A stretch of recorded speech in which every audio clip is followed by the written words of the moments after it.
Assalamualaikum warahmatullahi wabarakatuh.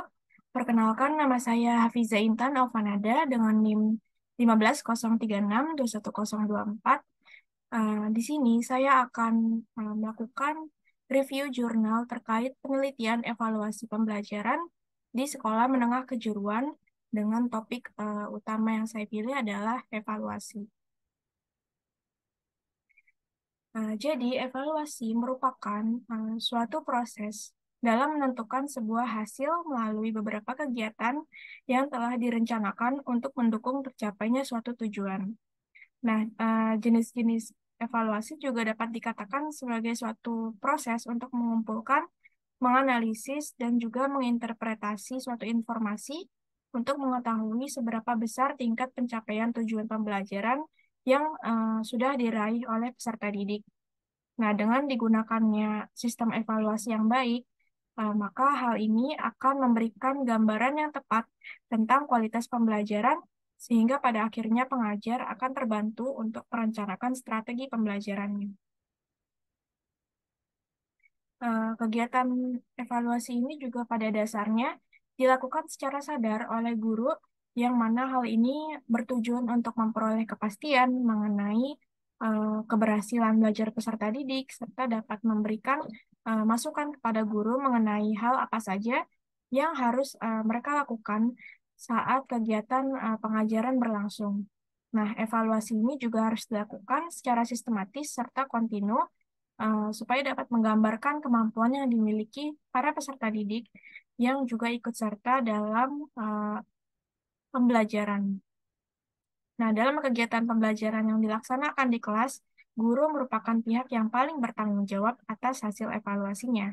Maka di sini adalah peran penting guru untuk menciptakan penerapan evaluasi yang baik supaya kualitas pembelajaran di kelas ini dapat meningkat secara langsung.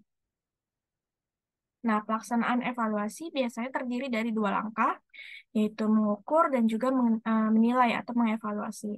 Nah, dalam hal ini yang akan dibahas adalah mengenai penilaian atau evaluasi. Menilai merupakan suatu tindakan untuk mengambil keputusan terhadap sesuatu dengan ukuran yang baik dan yang buruk. Nah, sebelum melakukan evaluasi, guru harus melakukan pengukuran dan juga penilaian terhadap peserta didiknya. Menurut Cassandra dan juga Grammatico-Paulus, uh, ada enam tujuan dari pelaksanaan evaluasi dan juga monitoring. Yang pertama itu untuk menentukan tingkat kinerja pembelajaran, untuk mengukur tingkat efisiensi, mengukur besarnya tingkat keluaran atau outcome, mengukur adanya dampak dari pelaksanaan suatu pembelajaran, kemudian untuk mendeteksi adanya penyimpangan, dan juga sebagai bahan masukan untuk pembelajaran yang akan datang. Nah, namun faktanya, banyak juga permasalahan yang berkaitan dengan penerapan evaluasi, terutama yang terjadi pada sebagian besar sistem pendidikan seperti sekolah menengah kejuruan atau SMK. Nah, ini akan saya bahas dalam masalah terkini. Nah, salah satunya itu adalah berkaitan dengan pendidik yang cenderung melakukan evaluasi secara subjektif tanpa menggunakan instrumen yang tepat terhadap peserta didiknya. Nah, permasalahan tersebut diangkat sebab tentunya akan menjadi masalah yang cukup serius apabila diabaikan. Hal ini dikarenakan sebagai tenaga pengajar, pendidik juga mempunyai peran yang cukup besar untuk menentukan tingkat pendidikan, tingkat kualitas pendidikan di Indonesia. Nah, dengan adanya pengevaluasian yang tepat dan efektif, maka hal ini dapat membantu kinerja peserta pendidik menjadi lebih berkualitas. Sebab pada dasarnya permasalahan dalam mengevaluasi kegiatan pembelajaran dapat menurunkan kualitas pendidikan apabila tidak diatasi dengan baik. Masalah ini juga merupakan salah satu topik utama dalam sebuah penelitian yang dilaksanakan oleh Muhammad Muklis dan beberapa kolaborator lainnya yang diterbitkan dalam tahun 2021 berjudul Pelaksanaan Prosedur Evaluasi Pembelajaran Bahasa Indonesia di SMK Pekanbaru pada masa pandemi. Nah, penelitian ini mengangkat masalah yang berkaitan dengan penerapan evaluasi di SMK Negeri Pekanbaru yang menunjukkan bahwa guru ternyata belum melaksanakan penilaian secara optimal dan efektif pada suatu mata pelajaran, yaitu mata pelajaran Bahasa Indonesia. Di sini disebutkan bahwa dalam pelaksanaan evaluasi, guru cenderung hanya melaksanakan pengamatan secara langsung, tidak menggunakan instrumen penilaian yang sesuai, dan hanya berdasarkan perkembangan kognitif. Nah, secara umum, hal ini dapat disebabkan oleh berbagai faktor. Itu misalnya guru mengalami kesulitan saat membuat instrumen penilaian yang memadai, kemudian guru juga mengalami kesulitan untuk mengembangkan instrumen yang sudah mereka buat, kemudian guru kurang menguasai kemampuan untuk membuat soal tes, dan juga berbagai kendala lainnya. Hasil penelitian ini menunjukkan bahwa pelaksanaan evaluasi pembelajaran dalam mata pelajaran Bahasa Indonesia di SMK tersebut adalah dalam kategori cukup, yaitu perolehan angkanya 72,56%. Kemudian, permasalahan ini juga menjadi salah satu topik bahasan dalam jurnal yang disusun oleh Surya Budi Gunawan dan Sutarto pada tahun 2021 yang berjudul Evaluasi Pelaksanaan Pembelajaran Daring pada Kompetensi Keahlian Desain Pemodelan dan Informasi Bangunan di SMK Negeri 1 Purworejo.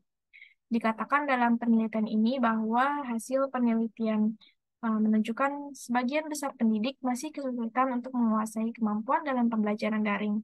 Nah, kan logikanya jika masalah ini uh, berlanjut, itu guru akan merasa kesulitan untuk menyusun instrumen karena mereka belum memiliki keterampilan yang tepat, yang cukup dalam melaksanakan pembelajaran daring. Nah, masalah lain yang juga menjadi salah satu perhatian saya adalah dari adanya pelaksanaan evaluasi pembelajaran yang kurang baik dapat menyebabkan terakumulasinya karakter-karakter dan juga nilai buruk yang mengakar dalam diri peserta didik. Nah, apalagi di era globalisasi yang saat ini, yang seringkali menyeret budaya-budaya yang sebenarnya kurang pantas untuk turut berdampingan dengan budaya Indonesia. Beberapa faktornya bisa menjadi akibat dari masalah ini, misalnya itu seperti kematangan emosional peserta didik, kemudian ada juga tekanan struktur sosial, kemudian ketidakmampuan mereka untuk menghadapi arus globalisasi dan sebagainya. Nah, oleh karena itu, hal ini harus dipahami pendidik agar dapat melaksanakan evaluasi pembelajaran yang tidak hanya berfokus kepada pengembangan pengetahuan saja, tetapi juga kepada keterampilan dan juga sikap. Kemudian masalah ini juga menjadi salah satu topik dalam jurnal yang berjudul Evaluasi Pelaksanaan Program Full Day School di Sekolah Menengah Kejuruan yang disusun oleh Mila Oktavianaka dan Bambang Sutang pada tahun 2020. Nah, penelitian ini mengevaluasi tentang adanya pelaksanaan full day school di SMK Negeri 1 Pabelan, yang mana hasilnya menunjukkan respon positif, tetapi terdapat beberapa juga poin yang kurang. Salah satunya itu adalah aspek pelaksanaan program full day school, perlengkapan sarana dan prasarana, juga sumber daya manusia yang dinilai cenderung kurang memadai.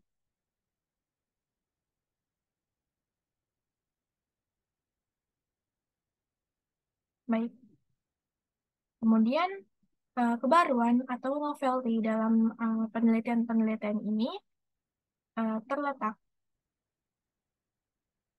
pada inovasi riset yang digunakan dalam melakukan evaluasi terhadap suatu subjek ataupun objek penelitian. Nah, pada penelitian sebelumnya itu di SMK Pekanbaru pada tahun 2021, data dianalisis menggunakan uh, data yang diambil dari hasil angket, kemudian disajikan dalam bentuk persentase, lalu dikomparasikan atau dibandingkan.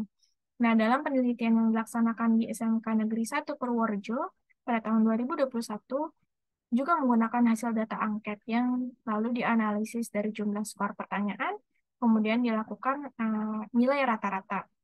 Nah, selanjutnya dalam penelitian mengenai full day school, data yang disajikan adalah secara kualitatif pada tahun 2020.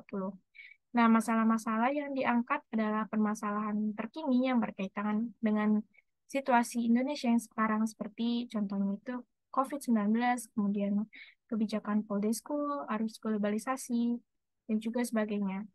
Nah, instrumen evaluasi yang digunakan dapat beragam sesuai dengan tingkat kebaruan subjek penelitian yang akan diteliti. Namun research gap terjadi ketika penelitian-penelitian ini ternyata belum menjelaskan secara tepat tentang struktur evaluasi pembelajaran yang pantas dan memadai di masing-masing sistem pendidikan. Sekian dari presentasi saya. Mohon maaf apabila ada kekurangan. Terima kasih. Wassalamualaikum warahmatullahi wabarakatuh.